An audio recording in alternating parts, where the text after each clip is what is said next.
Hello there, Sami. Okay, sorry for the small delay. It took a little bit longer than expected to get your essay back to you, just because there's so many students on the online course at the moment, and I have to give priority to them, obviously. So anyway, let's have a look at your fantastic essay. First of all, great to see you taking action and determined to pass the exam. That's fantastic. Let's go. In today's world, many brands are marketed globally, while some argue that this type of marketing is needed and is an economical way of education and development of ideas, language and culture. I believe that it is invasive and intrusive to local markets. Fantastic start. Here's a tip. Well done for using while. Excellent. We've got 2 points of view squeezed into the sentence, which is good. Maybe we could shorten this a little bit. Yeah? So we could say, while some argue that this type of marketing is needed and an economical way of education, comma, I believe that it is invasive and intrusive to local markets. You see, then we balance points 1 and 2 with points 1 and 2. You see? And it makes it easier to swallow, easier to read.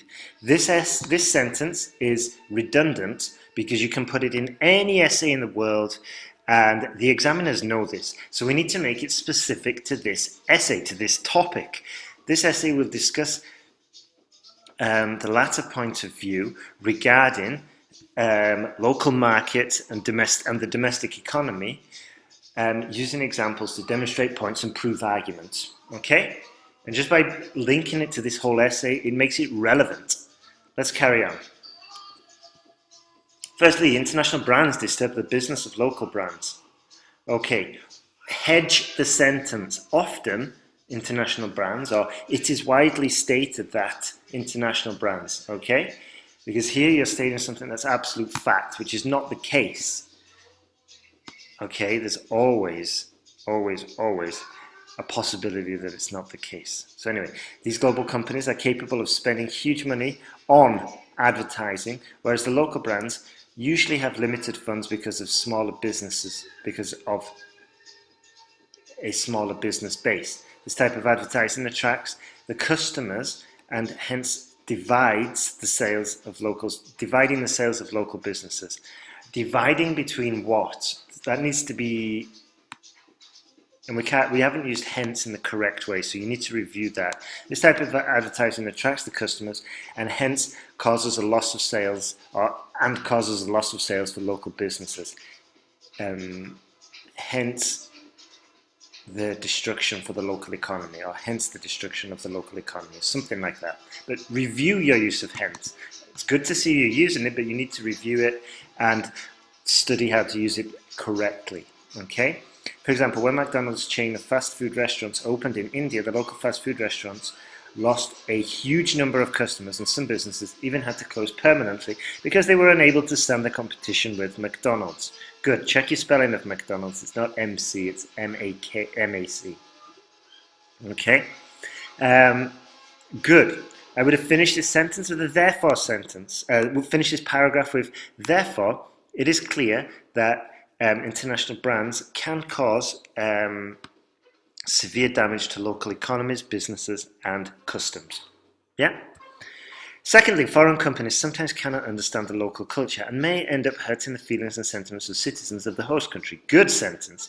Grammatically perfect and very accurate, and a good strong topic sentence to begin with. Good work there. Culturally, people only accept and buy things that satisfy their traditions fully. Another sweeping generalization, exactly like the first one. Okay? So you need to review hedging. In the online course we offer, there's a whole module about this because it's a very common issue. One that costs students a lot of points. So if you want to get control of it, you might want to consider the cost. For example, in India, a type of clothing called kurta is only worn in black colours during a local festival, or only worn in black during a local festival, but this type of clothing was marketed in all kinds of clothes by a foreign manufacturer, which hurt the feelings of locals. Full stop. Therefore, it is clear, or this clearly shows, blah, blah, blah. Okay, we finished the paragraph. This makes the whole paragraph coherent and strong and easier to follow, easier to read. In conclusion, although some individuals may believe that international marketing promotes ideas, language, and culture, be careful about taking words directly from the question. You can't do that because the examiner can't give you points. Whereas if you'd have used synonyms for these, the examiner can give you points for that new vocabulary you've introduced to the essay. I think that it can disturb the local economy and traditions. Fantastic. Really good essay here. We do need to work on hedging, and we can improve some of the sentences that you've been writing to make them easier to read, easier to write as well. So you definitely got the potential there. All right. I'd love to see you on the online course. I think a student like you would definitely benefit from what we can offer and how we can work together, and you would see a definite improvement in your work. Okay, all the best, Sami, and good luck with your IELTS preparation.